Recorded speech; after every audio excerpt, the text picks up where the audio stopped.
Dalam sejarah, sekalipun taun, wabah yang terjadi dahulu kala di dunia Islam begitu dahsyat. Anda tahu taun dulu kalau terjadi orang baru kena paginya ketularan bintil-bintil, sorenya meninggal, Pak.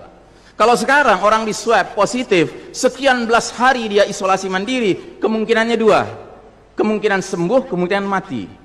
Prosentasenya berapa? Sembuh 80%, Pak, mati 3%, kecil sekali. Bukan berarti kita menganggap ringan nyawa orang, tidak. Cuman saya ingin menggambarkan betapa taun dahulu lebih dahsyat daripada yang so-called pandemi yang lebih cocok disebut plandemi ini. Direncanakan ini, Pak. Yang karenanya, kalau kita lihat sejarah, sekalipun dahsyat taunnya dahulu kala, nggak ada cerita, Pak, sholat berjamaah berubah tata cara pelaksanaannya. Nggak ada. Kenapa kita harus berubah?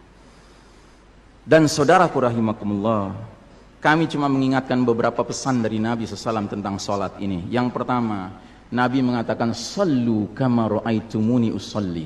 Sholatlah kalian sebagaimana kalian melihat aku sholat. Ini sudah kata mati, Pak. Ini kunci, Pak.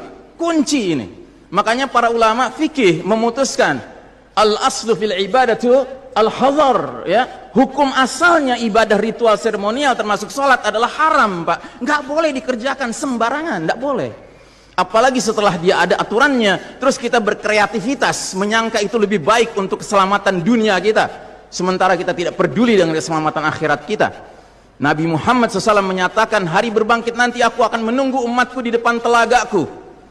Aku akan bisa membedakan siapa umatku, siapa yang bukan. Umatku adalah mereka yang wajahnya, tangannya, kakinya bercahaya bekas wudhu.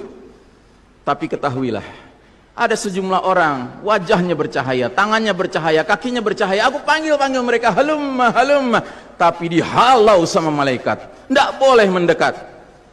Aku panggil lagi, halumma, halumma, tapi dihalau sama malaikat. Akhirnya malaikat menjelaskan, ya Muhammad, mereka telah merubah ajaranmu setelah engkau wafat. Kata Nabi selanjutnya, sohkan, menjauhlah. Nabi nggak mau dekat dengan orang yang berani-beraninya merubah tata cara ajarannya. Dan ajarannya yang paling pokok apa? Tauhid. Setelah tauhid apa? Salat. Dan ingat, salat adalah amal yang paling pertama yang akan diperiksa oleh Allah Ta'ala bagi setiap hambanya.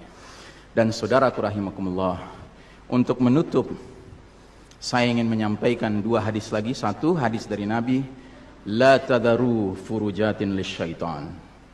Jangan kalian biarkan celah-celah itu untuk syaitan. Ini Nabi Muhammad SAW yang berbicara, bukan Iksan Tanjung. Kalau Iksan Tanjung yang berbicara, Anda boleh tolak, Pak. Ini Nabi Muhammad SAW yang berbicara, yang kita baca salawatnya dengan harapan mendapatkan syafaatnya, dengan harapan boleh meminum air dari telaganya. Jadi kata Nabi apa? Jangan biarkan celah-celah itu menjadi tempatnya syaitan.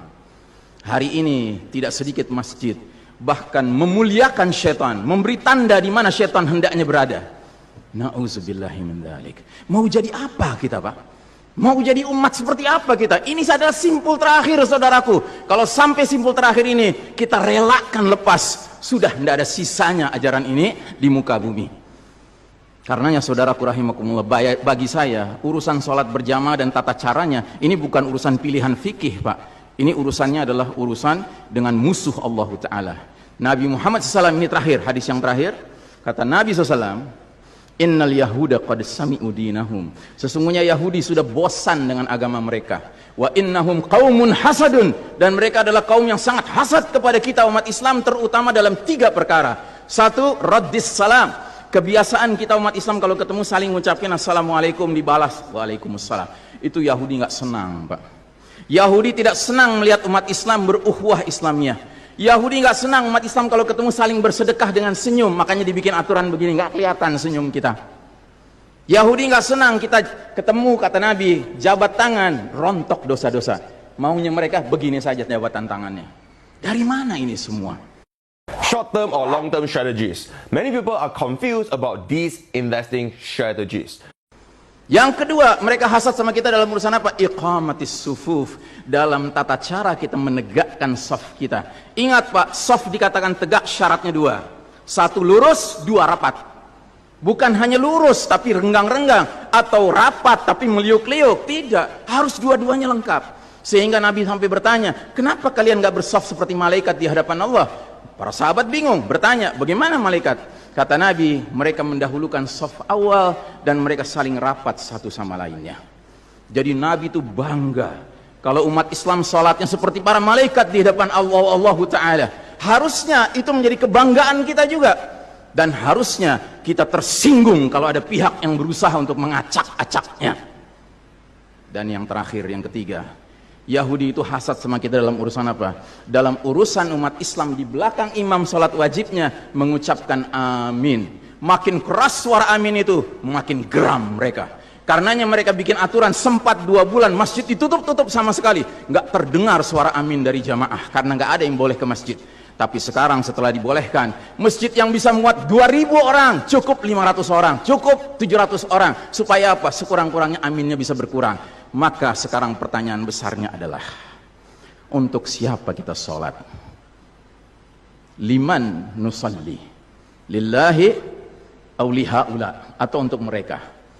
Inna salati wa nusuki wa mahyaya wa mamati lillahi rabbil alamin. Mudah-mudahan apa yang saya sampaikan tidak membuat bapak dan ibu makan nggak kenyang, tidur nggak nyenyak, tetapi semakin sadar betapa kita sedang hidup di era penuh fitnah di akhir zaman, dan musuh-musuh Allah sedemikian sistematis, sedemikian terencananya membuat kita sadar tidak sadar meninggalkan din kita.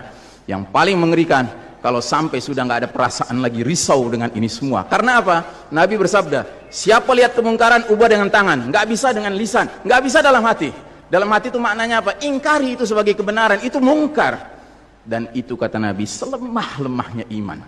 Sehingga di hadis yang lain kata Nabi, kalau mengingkari saja sudah nggak ada, udah nggak ada iman sama sekali. Nah, yang kita